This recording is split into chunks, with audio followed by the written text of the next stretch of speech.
Good afternoon all of you. Myself Lokesh Sain. आज का हमारा टॉपिक है इम्यूनिटी।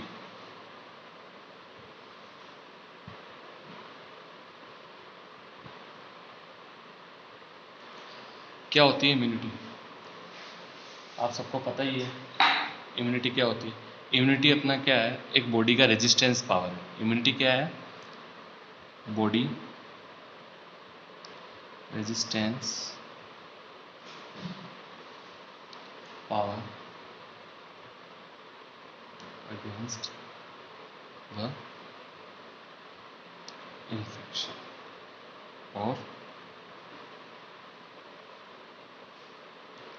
Foreign body. ठीक है।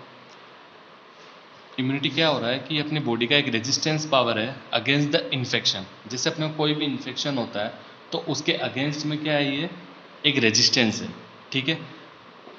किसके? फॉरेन बॉडी के और इन्फेक्शन के। ठीक है। ये क्या हो गया, एक तरह से अपने लिए प्रोटेक्टिव सिस्टम। तो क्या हो गया, इम्यूनिटी क्या हो गई अपने लिए, एक प्रोटेक्टिव सिस्टम। देखो बेसिक इम्यूनिटी में क्या होता है, मैं इम्यूनिटी का कुछ बेसिक आपको बता रहा हूँ। जो इम्यूनिटी सिस्टम होता है में क्या होती है, इम्यून सेल होती है। ठीक है। इम्यून सेल प्लस और क्या होती है, प्रोटीन होती है। इम्यून सेल जो होती है दो तरह से अपने पास काम करती है। पहला और क्या हो गया इसका, किस तरह से, नॉन स्टॉप, लाइफ लॉन्ग चलती रहेगी, नॉन स्टॉप वर्क करती रहेगी। ठीक है। जैसे एनके सेल और मैक्रोफेज। इधर होती है स्पेसिफिक मतलब जैसे इसमें स्पेसिफिक सेल होती है कौन कौन सी, टी सेल और बी सेल। टी सेल और बी सेल क्या बनाती है, जैसे कि अपने पास कोई इन्फेक्शन गया, कोई भी फॉरेन बॉडी की एंट्री हुई अपनी बॉडी के अंदर, तो अपने क्या होगा, ये चीज़ एक्टिवेट होगी। नॉन स्टॉप जो है एनके सेल वगैरह ये क्या होगा, नेचुरली क्या हो जाएगी, एक्टिव होगी। उसके बाद टी सेल की तरफ जाएगी। टी सेल से क्या बनेगा अपने पास, एंटीबॉडी। ठीक है। एंटीबॉडी का फॉर्मेशन हो जाएगा। ये एंटीबॉडी एक्ट करेगी किसके ऊपर, एक्ट ऑन एंटीजन जो अपनी बॉडी के अंदर एंटर हुआ है। ठीक है। जो एंटीबॉडी का जो बेसिक स्ट्रक्चर होता है वो होता है वाई शेप। ठीक है। बेसिक जो स्ट्रक्चर होता है वो कैसा होता है, वाई शेप इसका स्ट्रक्चर होता है। जब अपने पास एक बार इन्फेक्शन गया, एक बार इन्फेक्शन एंटर हुआ, ये सारी प्रोसेस हुई, एंटीबॉडी बन गई। उस स्पेसिफिक इन्फेक्शन के लिए स्पेसिफिक एंटीबॉडी का निर्माण हो गया। ठीक है।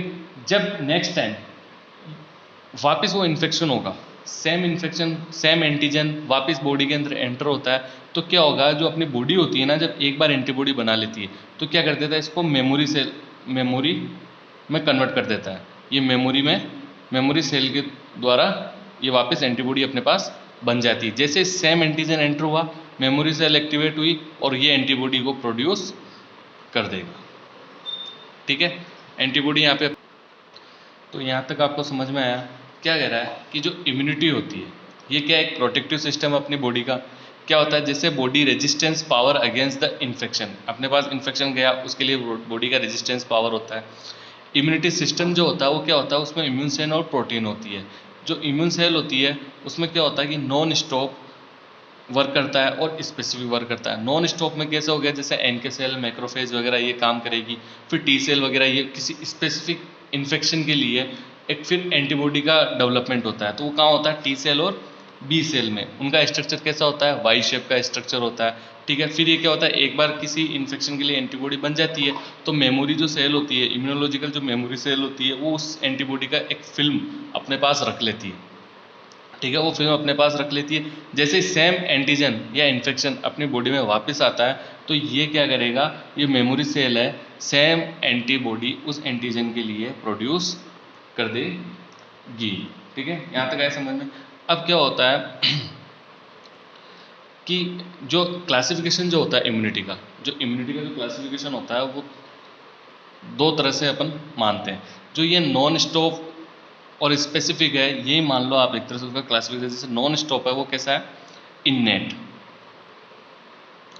इननेट टाइप का, और स्पेसिफिक कैसा हो गया, एडेप्टिव या एक्वायर्ड। ठीक है, इननेट का मीन्स आपको पता ही, इननेट मीन्स क्या, इननेट का मतलब होता है बाय बर्थ,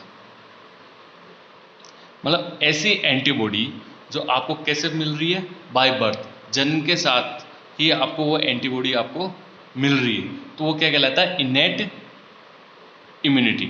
दूसरी होती है एडेप्टिव या एक्वायर्ड इम्यूनिटी, मतलब जो लाइफ के साथ, जो